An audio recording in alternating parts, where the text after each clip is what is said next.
Online class में स्वागत है आपका। आज हम पढ़ेंगे सेकंड अध्याय कक्षा 12वीं का नर व मादा युग्मोत्पीड संरचना व विकास, male and female gametophyte structure and development. Lesson के अंतर्गत हम पहले अध्याय में हम पढ़ चुके हैं कि पुष्प होता है वह लैंगिक जनन संरचना इसमें होती है और पुष्प में एक रूपांतरित प्ररोह है। तो इसका थोड़ा सा इंट्रोडक्शन हम देखेंगे।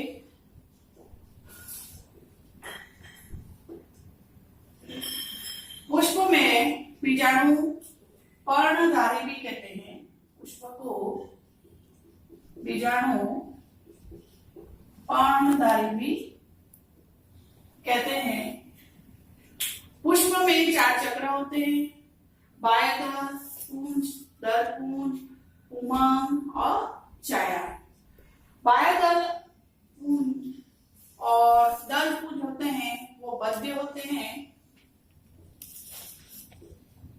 और उमंग और जायान होते हैं वो उर्वर होते हैं। अब हम देखेंगे कि उमंग है और जायान। उमंग की इकाई क्या होती है? पुंकेसर। और जायान की इकाई होती है अंडा। आज हम देखेंगे पुंकेसर को नरजन्नांग है। तो पुंकेसर वाला नरजन्नांग को हम क्या कहते हैं? लघु बीजाणु कण। तो आज हम पढ़ेंगे पुंकेसर के बारे में, विस्तार से पढ़ेंगे।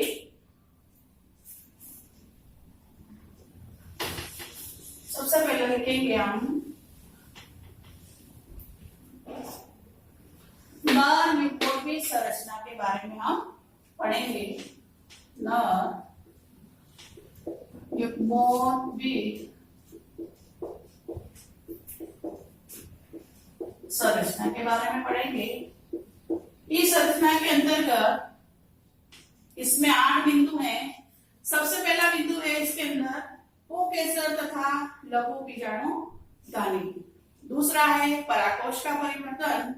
तीसरा है इसमें परागकणों का परिवर्तन और चौथा है परागकोशों का स्फुटन और पांचवा है नर युग्मोत्पीड और छठा पॉइंट है इसमें परागकण की संरचना और सातवां है नर युग्मोत्पीड का परिवर्तन और अंतिम है नर युग्मोत्पीड का निर्माण। इस तरह से नर युग्मोत्पीड संरचना के अंतर्गत और इसके विकास में 8 बिंदु इसमें है अंतर्गत। तो सबसे पहले हम बिंदु पढ़ेंगे पुंकेसर।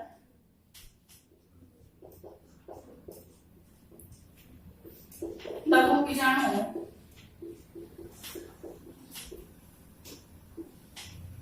पण तथा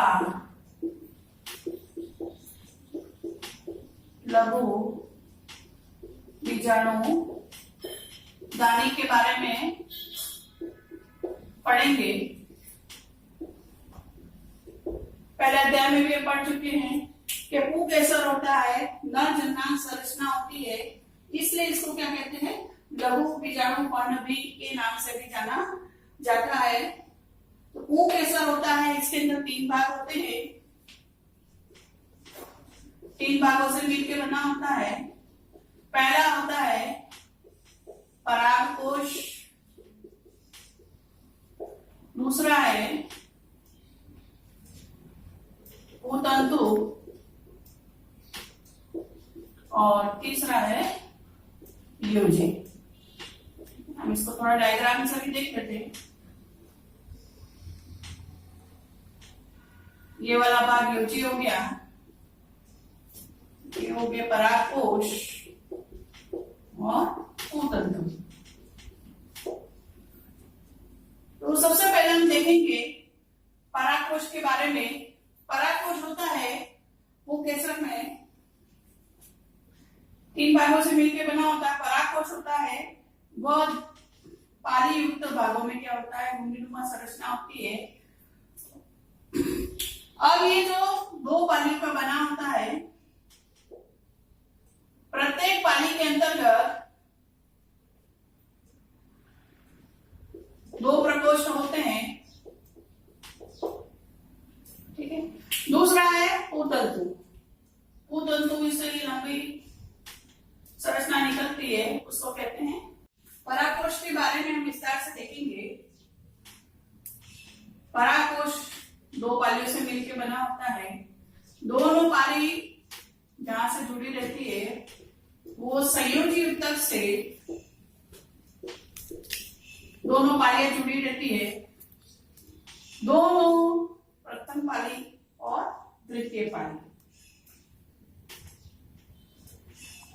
इसको लघु बीजाणु दानी या परागधानी भी कहते हैं। इसके अंदर परागकण रहते हैं। तो प्रत्येक पाली के अंदर 4 लघु बीजाणु दानी होते हैं। इसको डायग्राम के द्वारा ऊपर से हम देखेंगे 1, 2, 3 और 4, बीच में डिवाइड बनाओगे बाद।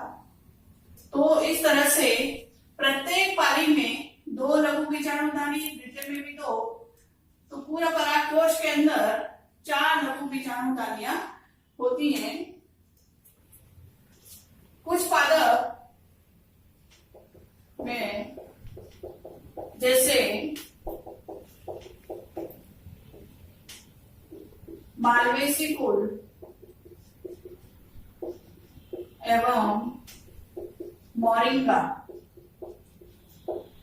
में क्या होता है, परागकोश होता है, वह एक पाली का बना होता है और प्रत्येक पाली में 2 लघु बीजाणु दानी पाई जाती है, जिसके अंदर परागकणों का निर्माण होता है। अब आगे हम पढ़ेंगे।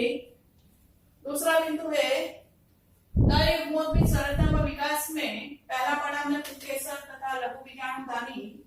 दूसरा है परागकोश परिवर्तन। परागकोश परिवर्तन प्रारंभिक अवस्था में क्या होता है, जो परागकोश की एक प्रकार का समांगी कोशिकाओं का समूह होता है इसमें, और इसमें परिवर्तन के साथ साथ इसमें 2 व 4 लघु बीजाणु का निर्माण होता है इसमें। अब क्या होता है आगे, ये जो 4 जब लघु बीजाणु बन जाते हैं दानी में, तब प्रत्येक इसमें पहला 4 में से एक, जैसे ये इसमें। अब इसमें क्या होता है, प्रत्येक या लघु बीजाणु दानी में इसकी जो बाहरी परत होती है, इसके नीचे अंतस्थ त्वचा पाई जाती है। अंतस्थ त्वचा के नीचे क्या होता है, कुछ कोशिकाएं होती है, वो आकार में क्या हो जाती है, बड़ी हो जाती हैं और केंद्रक युक्त बड़ी हो जाती हैं। जीव द्रव्य गाढ़ा हो जाता है और केंद्रक युक्त हो जाती है। ऐसी कोशिकाओं को प्रपशु कोशिका कहते हैं। अब क्या होता है, ये जो प्रपशु कोशिका है, इसमें ये वापस विभाजित होती है और इसमें 2 परिणत विभाजन होने से प्राथमिक भित्ति कोशिका जो बाहरी पट बनाती है और आंतरिक परत से इसमें प्राथमिक बीजाणु कोशिका, आंतरिक परत से इसका निर्माण होता है। अब ये जो परिवर्तन होता है, जो पराकोष परिवर्तन में ये होता है यू स्पोर, जी प्रकार का इसमें होता है।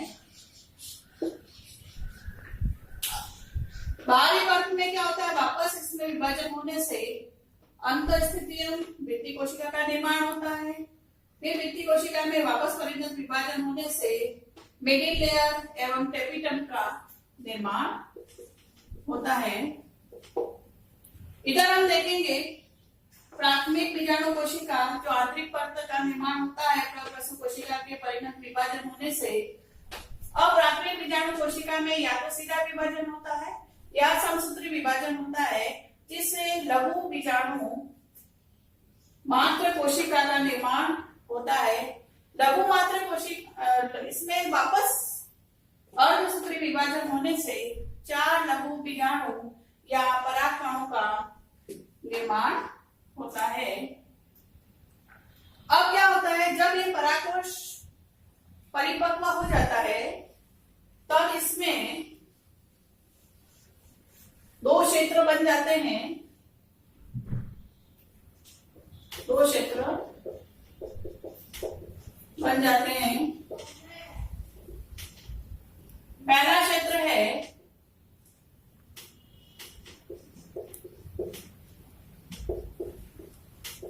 परागकोश भित्ति और दूसरा है बीजाणुजन कोशिका। भित्ति भी इसमें 4 होती प्रकार की, और बीजाणुजन इसके बारे में हम